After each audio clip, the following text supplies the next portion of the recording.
This is the view of Algiers Point. You can't even see the twins no more. Hey, can't even see the twins no more. But at the same time, it's not even 4 o'clock this morning just yet. And people say, oh, New Orleans is so dangerous.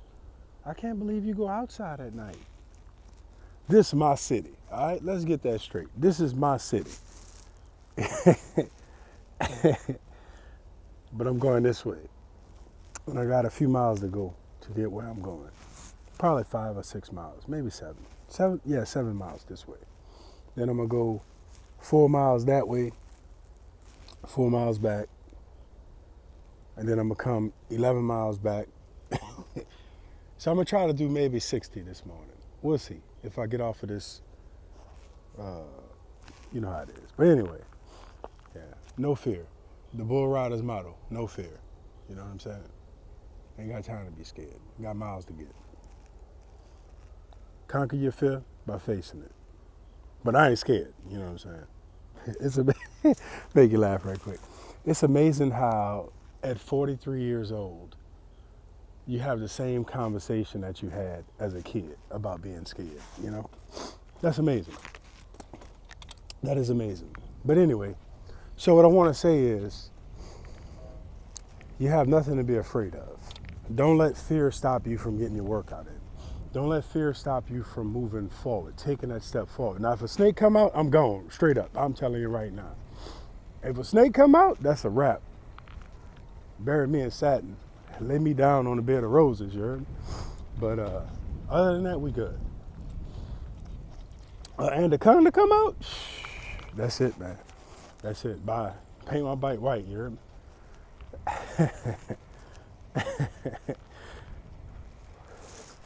Nah, but we having a good morning. So my new theory is this. My new theory is, if I'm up late at night, I'm gonna ride at midnight. It's not hot. I have the whole levee to myself.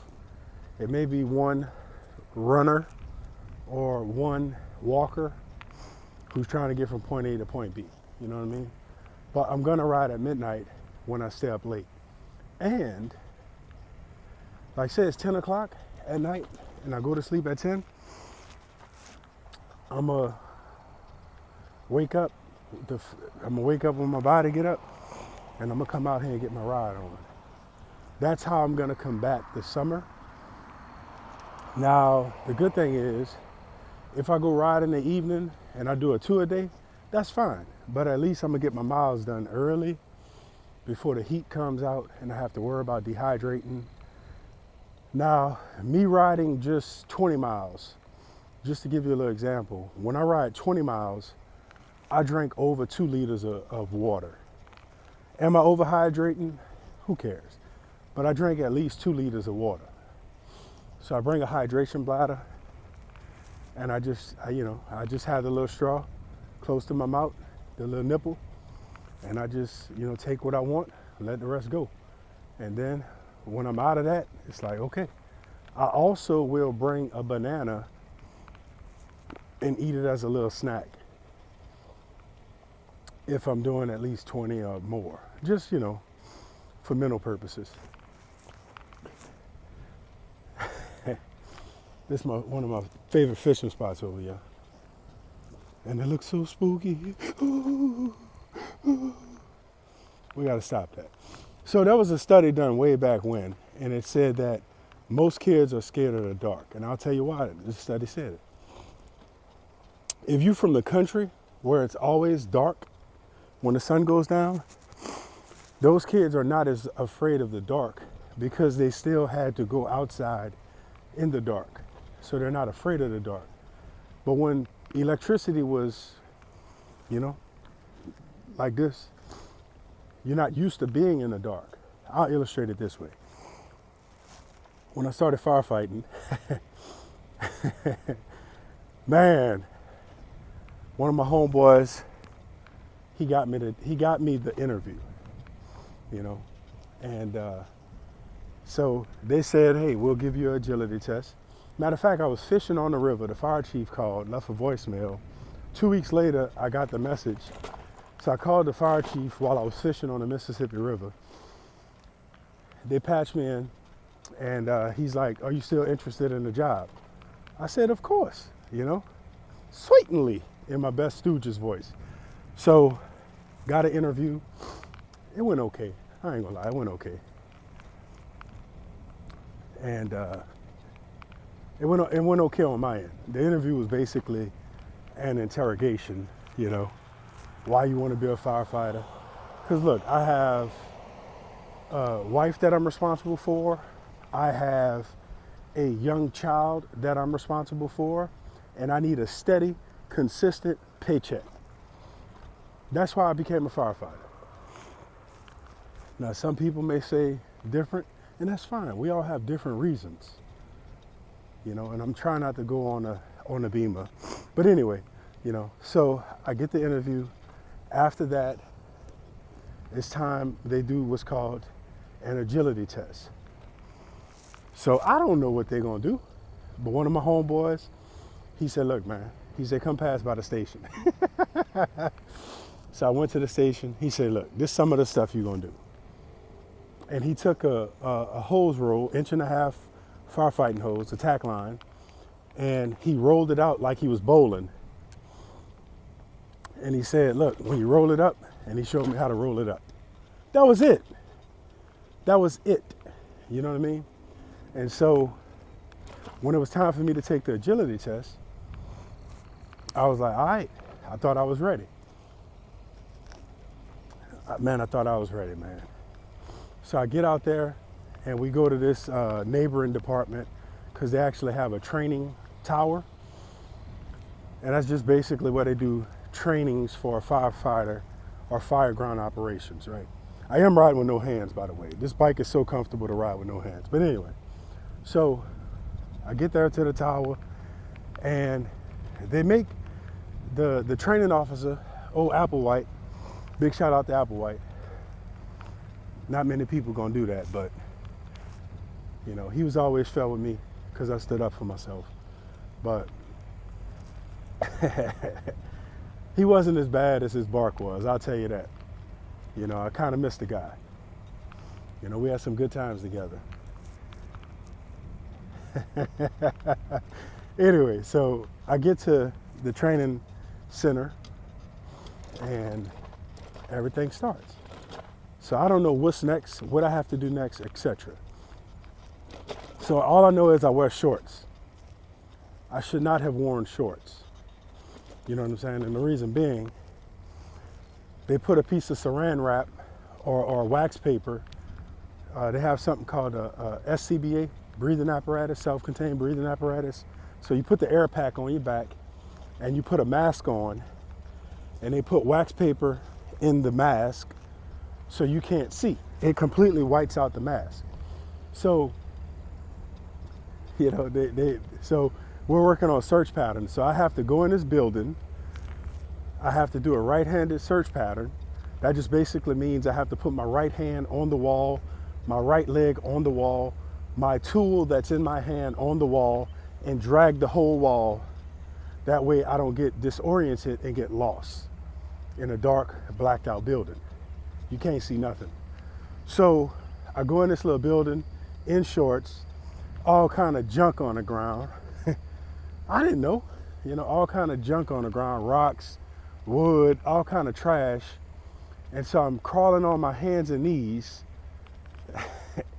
and I find this mannequin, 180-pound mannequin. Now I have to get it out of the building. Man, my knees and legs was all cut up after that.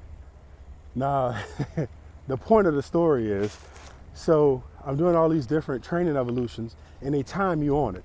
And this is just to see if maybe you possibly might be cut out physically to be a firefighter. And so, so next, it was the hose roll. And I remember the hose roll because my boy showed me how to do it. Man, so I donut that thing out there like I'm bowling, you heard me? Man, that sucker rolled out good. And if anybody know anything about rolling hose, they rarely just go straight. It takes skill to make it go straight. Most of the time they curve left or right.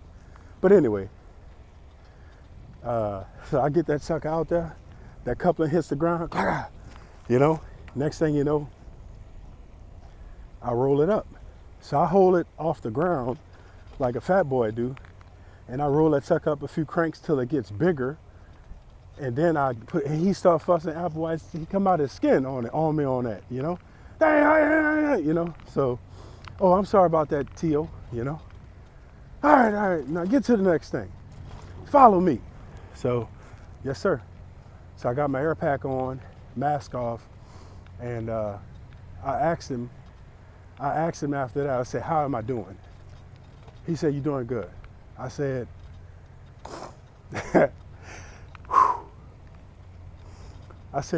you think I could really be a firefighter? He said, hell yeah, son. Man, I ain't know, man. I didn't know. You know what I'm saying? That's how green I was. I didn't know. He said, hell yeah, son. And I can't tell you how great I felt in that moment. But guess what? That moment ended very quick. All right, let me find that bolt. Okay. That moment ended very quick, and I'll tell you why. Right after the hose roll, he said, follow me. All right, okay, yes, sir. So I follow him. We go on the other side of the tower, the training tower. Man, they got an aerial ladder set up. This sucker 100 and something feet in the air. And Applewhite said, now climb this, wait 10 seconds at the top, and come down. If you have any apprehension, you're fired. I'm like, what? To myself, of course, you know. I'm like, what in the world? Man, I had to climb that dag. I was not prepared for that, man.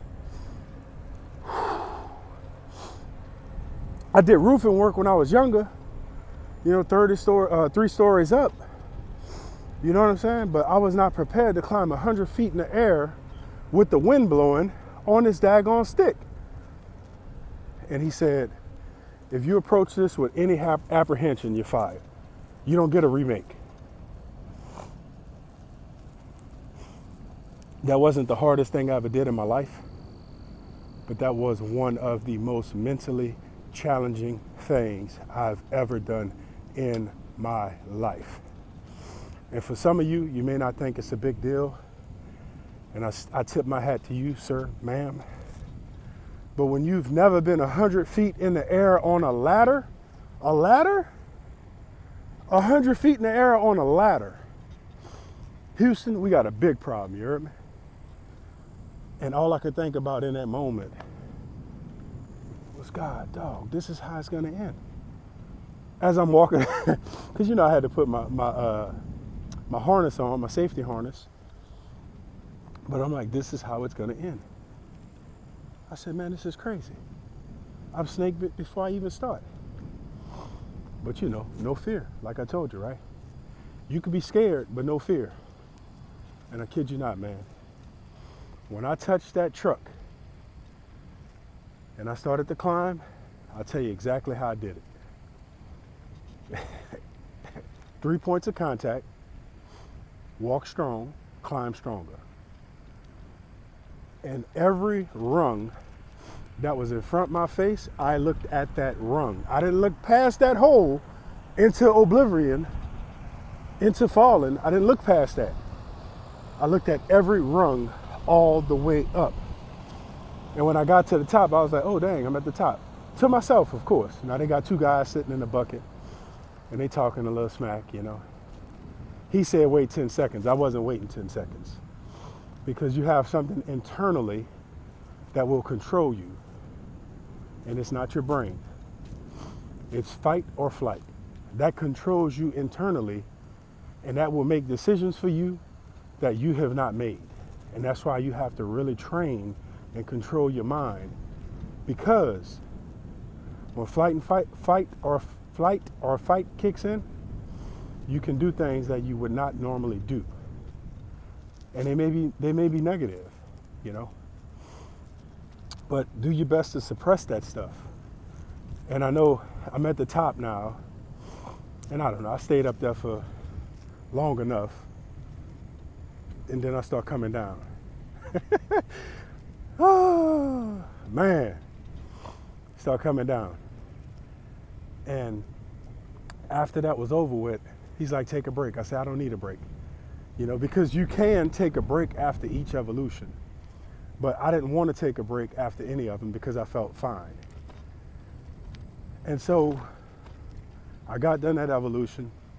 Then I had to carry like some fire extinguishers up 3 or 4 flights of steps, you know, like 40 feet up.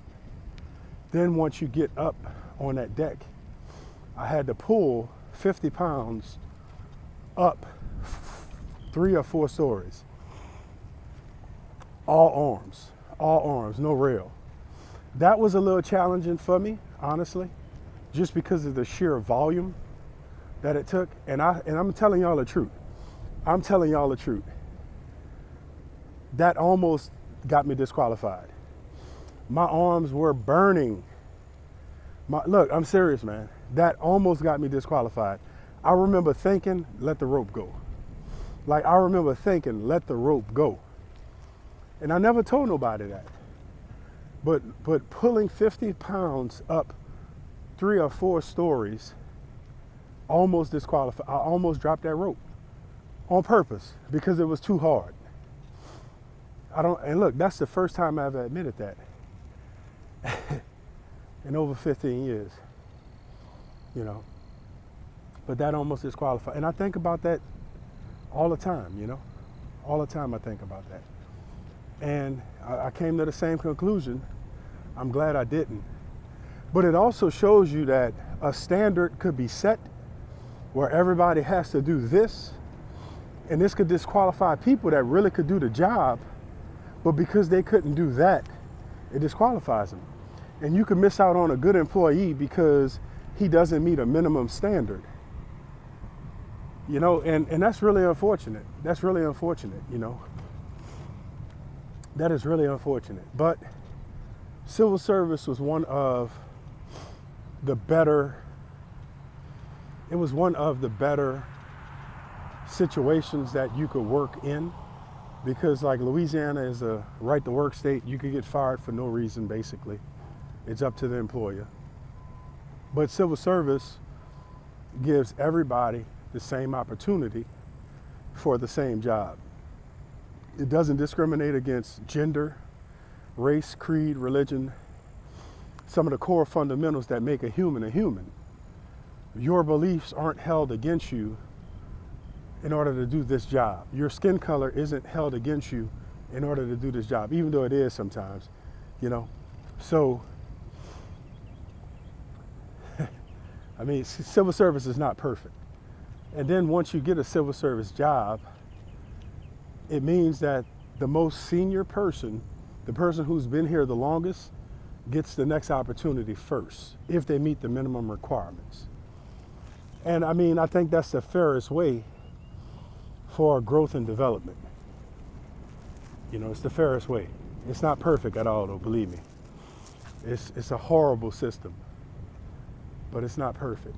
But I don't have to worry about getting fired because my boss cousin or brother-in-law need a job, you know. You do have a Bill of Rights. So I just wanted to share that with you, you know. Sometimes when, you know, you see something, you smell something, it triggers a memory. And for some reason, no fear, just triggered that memory of my agility test, you know. And it was a wonderful experience, you know. A lot of ups, a lot of downs. But just like life, it's a roller coaster, you know.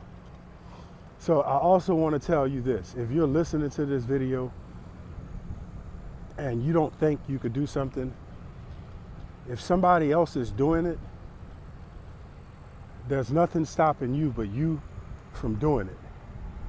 So taking as much education and knowledge as you can about it, apply yourself, because that's the difference. Apply yourself and go for it, you know, go for it. Go for it. But I'm going to tell you right now, if you 40 years old and you got 5 kids and 4 baby mamas, I ain't talking to you. You go find your butt a job and you work at that job Your life is over. It's about your kids now. Clearly, it's about your kids. It's not about you. If you ain't made it in the rap game yet, you're not gonna make it. I'm telling you right now. Grow up. Be responsible. Help your kids make it. And I mean that with all respect. Sometimes folks, they wait too late to start. And that's why it's important to listen to people who've been there and done that. Because you're gonna complicate your life with problems, and then you're gonna try to go back to school. And then you're gonna try to finish your GED. And then you're gonna try to get the career you always wanted. It's too late. It's too late. I'm not gonna be one of them people that sit here and lie to you and tell you that at 40 years old, now it's time to start your rap career. Man, get a life, man. Respectfully. I'm not trying to put out your fire. But just remember this, your kids come first. They need things. They're gonna need things. And you made them, it's your responsibility. You know, so at some point, man, you just gotta let those other curricular things that you wanna do go so that you could take care of your responsibility. And that's the best way I could say it. I don't want to lie to you and say you could do it. You're not going to do it. Help those kids to do something, and then you'll be doing something. Because guess what? If you take care of your kids, guess who's going to take care of you? Those kids. But if you blow them kids off and, oh yeah, daddy going to pick you up, daddy going to bring you fishing, daddy going to bring you to Disney World, daddy gone. That's right. And when they get older, they're not going to respect you. When they get older, some of them might become you. Some of them might become you, the very thing they hated. When they get older, they're going to have behavioral problems because they were never good enough for you to be in their life. And you don't want to do that to your kids, man. You don't want to do that to your kids. That's not cool. That's not cool. Kids often get overlooked. You know, they often get overlooked because now we're ready to do something that we had 17, 18 years to do. Apply ourselves. Now we're ready to apply ourselves. You know, now I'm going to say this to the ladies out there. Don't hate me, all right? But if you're in a situation you're not happy in, ask yourself, why am I in this situation? That's the most important thing to do. Figure out why you're in that situation. Because when you get out of that situation, if you don't know why you were in that situation, you're going to end up where? Back in that situation. That could be on a job, that could be with a guy, that could be with a new set of responsibilities like kids you didn't know you were going to have. You got to figure that out. You got to end the perpetuation of what you're struggling with. And you could do it. You could do it. So many people do it every day. They had a Judge Mathis episode, and I know that's TV entertainment, right? But this guy had maybe 15 kids or something like that. And so Judge Mathis asked him, what kind of work you do, sir? He said, well, he was a rapper. And Judge Mathis lost it on that guy. You got too many kids to be a fledgling, struggling, wannabe rapper. That's not paying the bills. That's not helping your kids, man. That's not helping them. You know, it's not. In all honesty, it's not.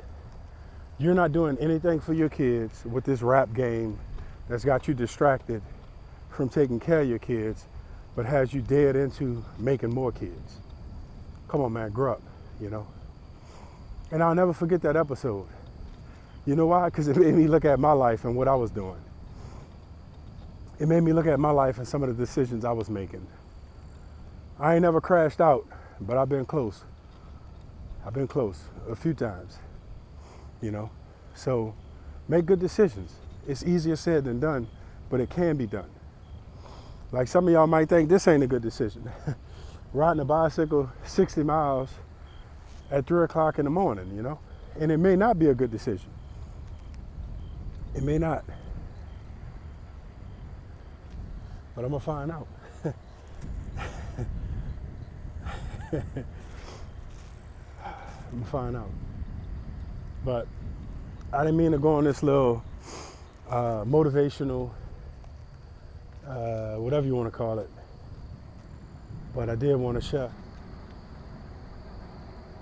Sound like anchor chain. I was on the rig one night. We were leaving from Galveston, Texas. We were 220 miles offshore on a drilling rig. If you ever been on a drilling rig, that's the rig that goes to get the oil.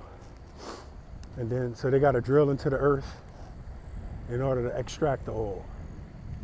And then they hook it up to the pipe, the line, the well, and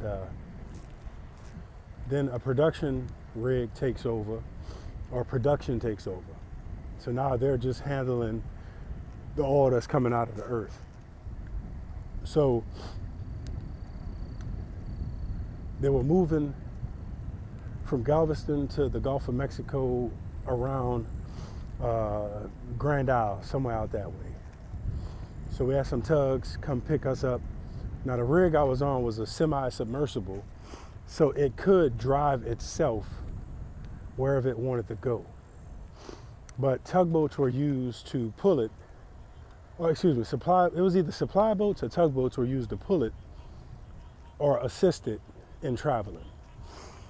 So we get to, the area, Grand Isle area, but just 220 miles offshore. And it was pretty cool. It was a wonderful experience. But whenever they would set the anchor chains, because they had quite a few anchors on the rig, but whenever they would set them, boy, you couldn't sleep. You couldn't sleep. Them anchor chains made so much noise going down.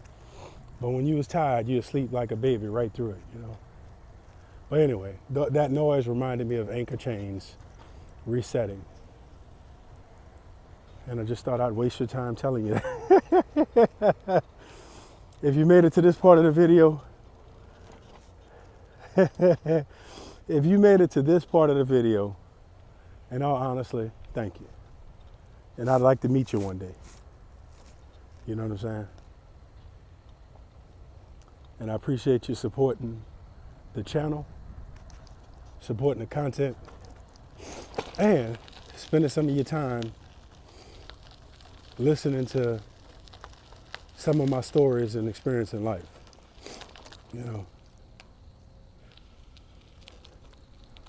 So now, I'm gonna head to the next leg of the journey. Man, if I'd had a cup of coffee, this would have been a pretty good coffee time. All right, so let me get off this thing now.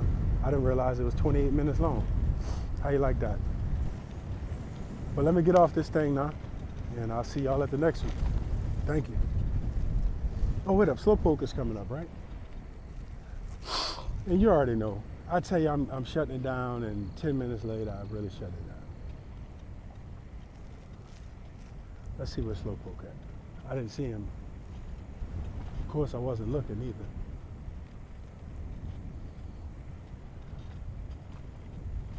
It's 3:30 in the morning, and the thunder rolls, and the lightning strikes.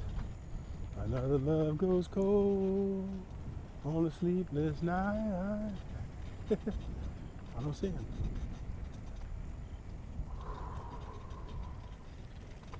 Yep.